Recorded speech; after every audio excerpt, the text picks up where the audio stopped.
Okay, so we're going to do Parsha Tazria tonight.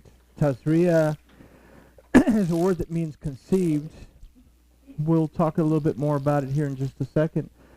But let's talk to, well, let me turn the doohickey off because I'm sure that it'll ding in the middle like it dinged last time. So let's turn the doohickey off and we'll talk to the boss and we'll take a look at what I think is going to be a really eye-opening and very helpful Torah portion tonight for a lot of us. But Master Yahuwah, we thank you for this time together. We thank you for your word. We thank you for the opportunity that we can look at your word and draw close to you. We ask tonight that you'll open our eyes, open our ears, and open our hearts so that we can see, hear, and understand what your word tells us and what your Spirit guides us to do.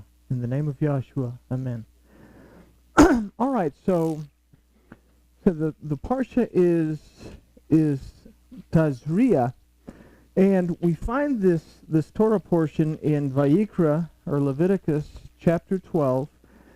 In it starts in verse 1, but the main focus of the beginning of this Torah portion, and it's not in your notes, this was kind of an afterthought, but it comes in the second verse, and it says, Isha ki tazria veyadad, which means when a woman conceives and gives birth. And we read on, and it talks about if she has a male child, well, she'll have to wait 8 days, and then they take the child to circumcise him, and then it's a 33-day wait. And if she has a female child, well, she has to wait 14 days, and then it's a 66-day extension on it. And it talks about all that stuff, but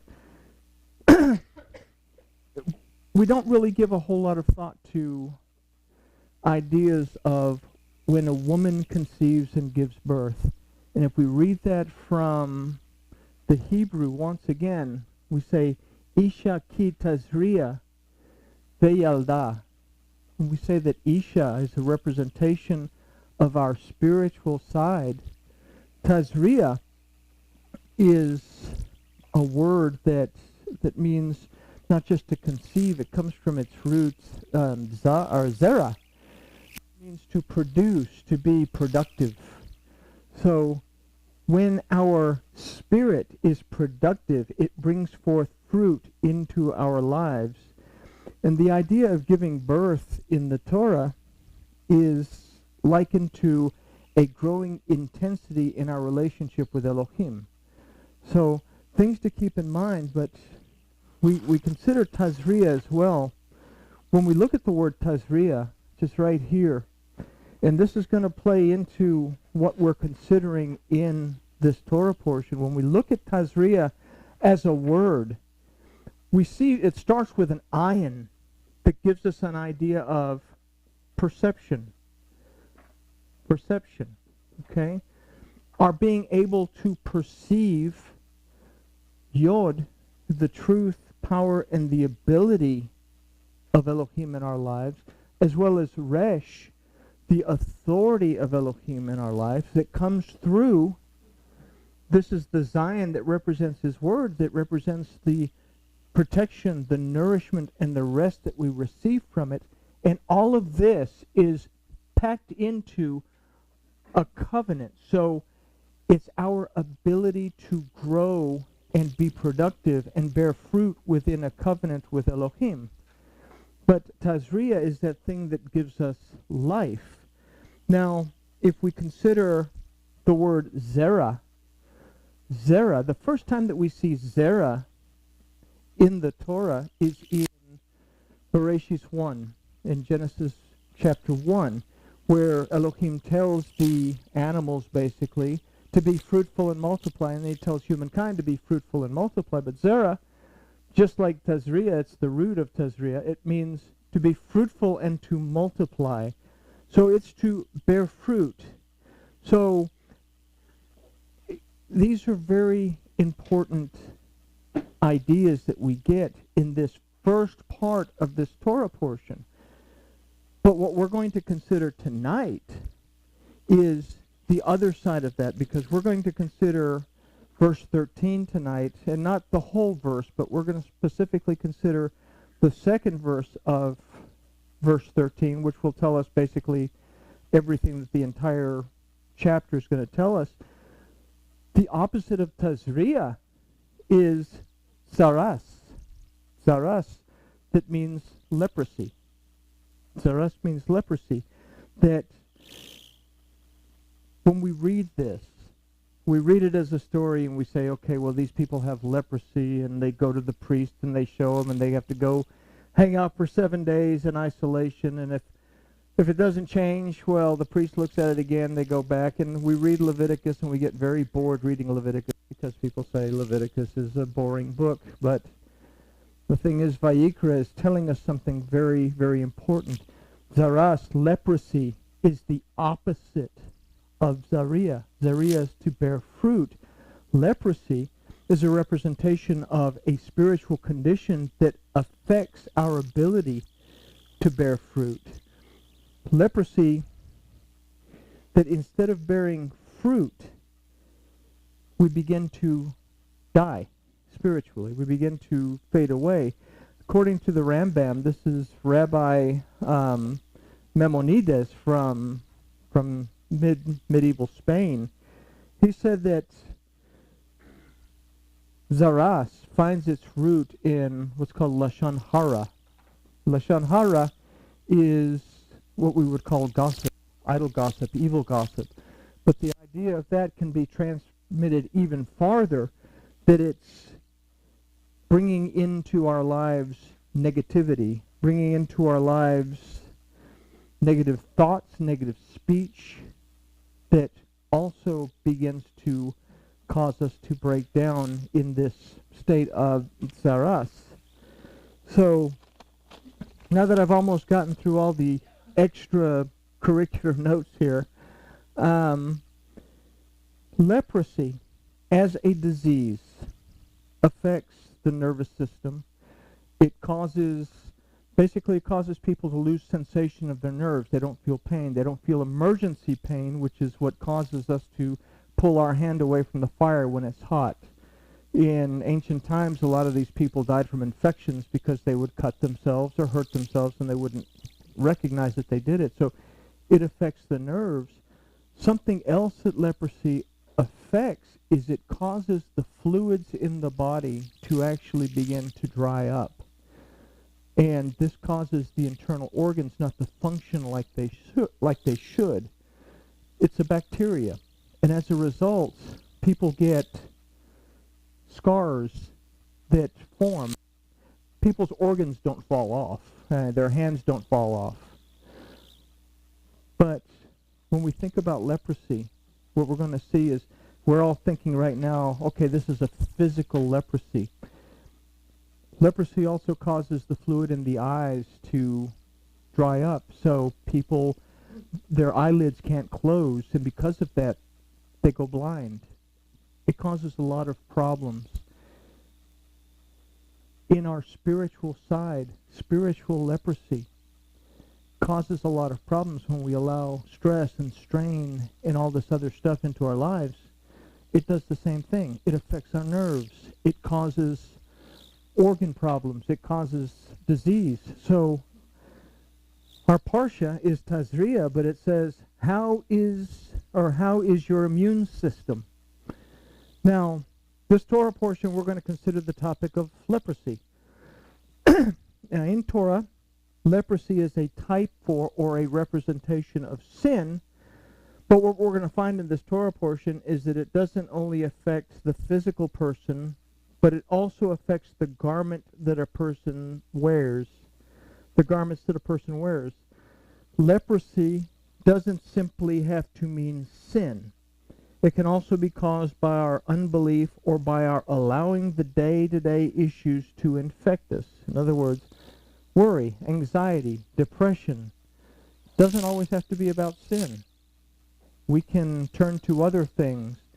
We don't see these as enticements of the Satan, but They are just as much enticements as anything else.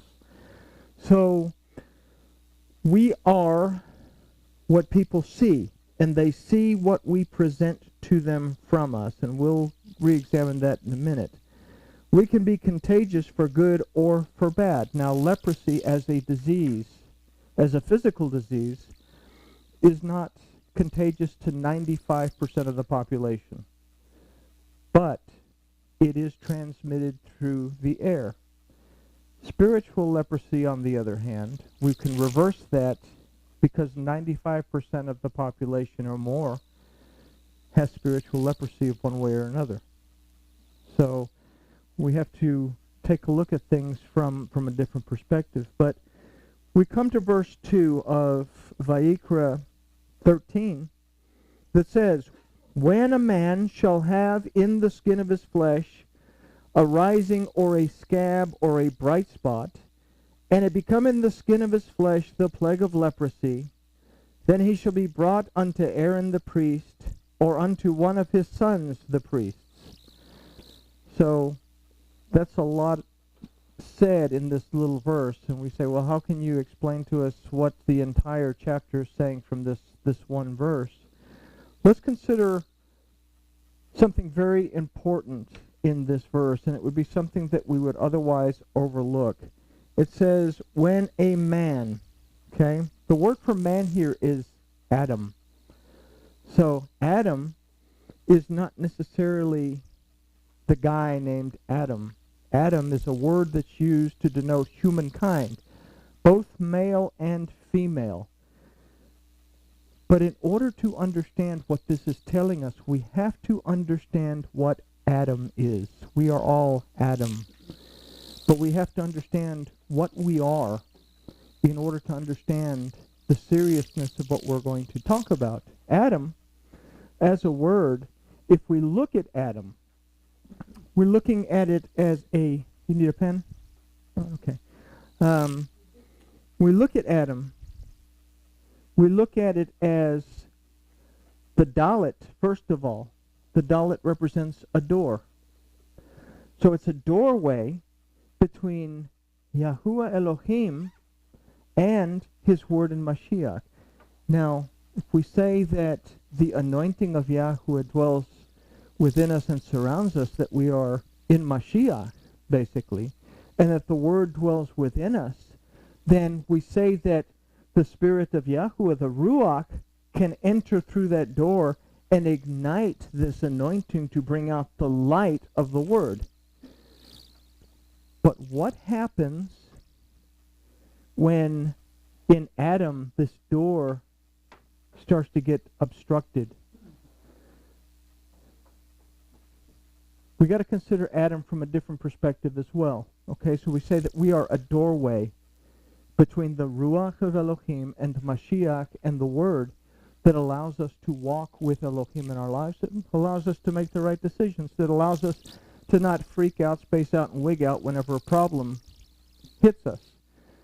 But Adam, we contain something else. And in Adam, we also contain something that's called mitpalel.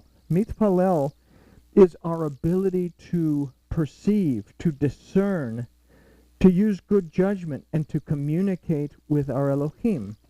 And it's written into the DNA of Adam, the Hebrew DNA within Adam, that if we take Adam, and most of you have seen this, but if we spell this out, we have Aleph, we have Dalet, and we have Mem,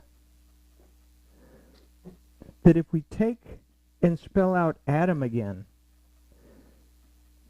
what we're left with are the letters that form this word mitpalel, that the balance of these letters, when we arrange them correctly, form mitpalel. So within our DNA, if we say that Elohim spoke us into existence, then he spoke into us our ability to perceive, our ability to discern, to use good judgment, and our ability to communicate with him. So, what happens when spiritual leprosy comes into the picture is it affects the word's ability to direct us, and we're going to see it obstructs the Ruach from truly igniting Mashiach in order to bring us light for us to know where we're going. So knowing what we are and what we contain hopefully will open our eyes to understand the importance of leprosy. Now, go on. If we contain mitpalel, then we can also consider that the disease is going to affect our ability to communicate with our Elohim. Now, a final note to consider is that we are physical and spiritual beings. We've stated in the past that it is the spiritual realm that dictates what happens in the physical realm. This is why we go to Elohim and we sit down and we pray, or we sit down with our tea and our snack and we have a conversation with Elohim, that we are grateful to Elohim, we speak positive into our relationship with Elohim. To pray is not to beg. To pray is to speak to Elohim, lay out the plan, and together with Elohim move forward in what you're wanting to accomplish. But something will get into the way. We can say that the physical can very adversely affect the spiritual. Spiritual leprosy will affect the physical body as well. So it's a two-way street. Why does the physical affect the spiritual? Because we are sensory beings. We see and we hear. And based on what we see and what we hear is how we make our decisions.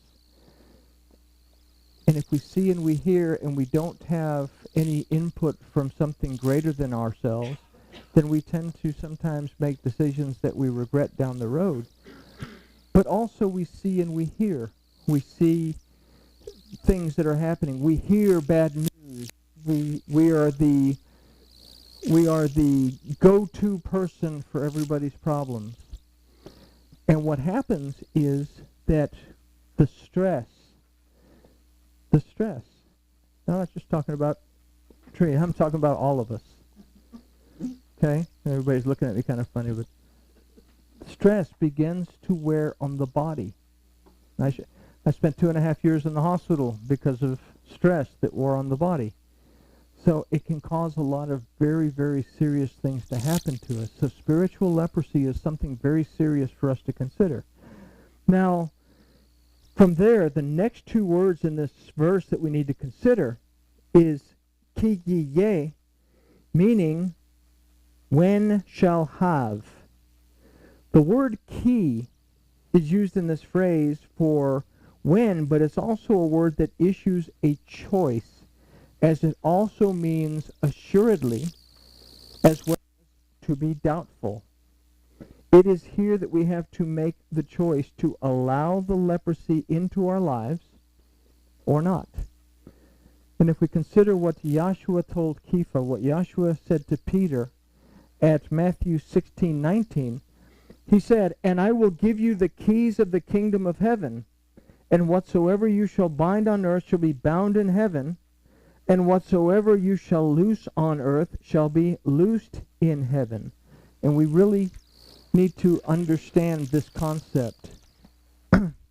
If we doubt, for those of you that were here for the plagues of Egypt, we understand that we have blood in the water, which represents a lack of faith. The next thing is the frogs that are coming out of the water. The frog, the root of the word sephardim is safar, that means to doubt. And then the next thing that comes around are the little kanim, that are the little bitty bugs that bite. They're called gnats and King Jimmy and everybody else.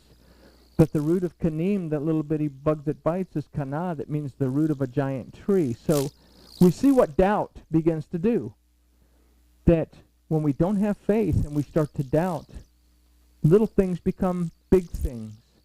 And then it's a snowball effect. So when we doubt, that negativity is honored in the realm of Elohim. We can speak it, we can think it into reality. Elohim honors what we say, what we think. We say that Elohim hardened Pharaoh's heart, and we say, well, that was kind of a cheap shot. Pharaoh couldn't possibly win. But the word for honor is kaved. That doesn't mean to harden his heart. It says that Elohim honored Pharaoh's heart. What was Pharaoh not doing? Not letting the people go. When we say people, it's the word am, but it comes from the root amam, that means darkness or dim. And if we look at the way that am is spelled out, then we say that if it means, or amam, if it's darkness or dim, and we look at amam, then we see that it's our perception of both the word and Mashiach that is dim or dark. So if we're Pharaoh, the representation of the self, the ego, if we fail to let go of those dim or dark perceptions, what's going to come? Well, we're going to have the plagues. We're not going to have the faith. We're going to begin to doubt. The little things are going to become big things. And we begin that separation from Elohim. So if we doubt, then that doubt is honored in the realm of Elohim. But if we believe and are assured in that belief, then this too is honored in the realm of Elohim. So we can doubt, and in making teshuvah, that doubt is reversed in the realm of Elohim. What I loose on earth is also loosed in heaven. I can break that curse in the name of Yahshua and begin walking in the right direction. I can make teshuvah. That teshuvah is honored, and the first step forward is also honored, and I'm back on the right track in a relationship with Elohim. But the choice is ours, and it's usually physical circumstances that affect the decisions that we make. Now, the other word in this particular phrase is yihyeh, but in the verse is used here to say shall have. Shall have. I don't know why I'm speaking this way. Shall have. Shall have. But this word also means to be, means to exist. And it's also the root of the name Yahuwah. So if we consider this, the choice that we make in key will also affect our being and existing in Yahuwah. So our choice to be sure or our choice to doubt is going to affect our existence within Yahuwah Elohim. So to get a better understanding of this, let's consider the phrase in this verse that says, in the skin of his flesh arising. Sounds like a song from the South. In his skin of his flesh arising. Anyway, the word for skin is ve'or, and it finds its root in the word ur, that means to be naked. And it also means to be exposed, and we'll consider exposed a little bit more here in just a second. But if we recall that Ish and Isha, not Adam and Eve, Ish and Isha, they didn't become Adam and Eve until around chapter 4. When Ish and Isha rebelled against the commandment of Yahuwah and ate from the tree of the knowledge of good and evil, they realized that they were naked. Transgression begins when we doubt the word of Yahuwah and feed on our own understanding that is based on our physical perception. Elohim said, don't eat the fruit. But Isha perceived, she saw, she listened to the Satan who twisted the words of Elohim, that it was good, and she ate it. So we have to ask ourselves, we have to be honest with ourselves, do I thrive thinking about my problem? And if we're honest with ourselves, we're going to say, yes, there are times when we thrive thinking about the problems that we have. So we move on here. It is here that the doorway in Adam becomes obstructed, and we become disconnected from the Ruach of Yahweh Elohim that leaves us naked and exposed to the enticements of the Satan. We always think, well, the enticements of the Satan are the new car. The enticement of the Satan is the big house that we really shouldn't get into because we can't afford it, or the new car that's going to run us into the ground, or all the stuff that we think we want but we don't need. We don't think of the enticements of the Satan as also being illness. The enticements of the Satan are also anxiety. They're your problems, pain. These are all enticements to draw us away from Elohim. So what this leaves us in is, instead of being in this state where the communication is taking place, we're in this state where it can't go anywhere. It's blocked. There's an obstruction at the door. And we are what? Anybody remember the story in Mark where the paralytic was brought, carried by four? Dalet not only means door, but it also represents a state of spiritual poverty. That we become paralyzed and carried by our spiritual poverty. We can't go through the door because all we see is people in the way, obstructions in the way, stuff in the way. So we have to make teshuvah. We have to go to Elohim directly. We have to go to the roof and come into the presence of Yahshua. Kind of got off track, but it's here that the doorway in Adam becomes obstructed and we become disconnected from the Ruach. And again, it leaves us naked and exposed to the enticements of the Satan. We don't have the Ruach igniting us, igniting Mashiach to give us the light of Yahshua, the Word that instructs us on what to do. Because at this point, something else is going on. This takes us to the word for flesh, that is bezaro, that it does mean flesh, but it comes from a similar root, bazar, that means to receive good news and to receive joy from the good news. So if we consider the words for skin, that's veor, and the word for flesh, that's bazoro, that are connected in the Hebrew of this verse, we have veor, bazoro, that we might consider that to not be connected to the Ruach of Yahweh and exposed to the enticements of the Satan is going to affect, to not be connected,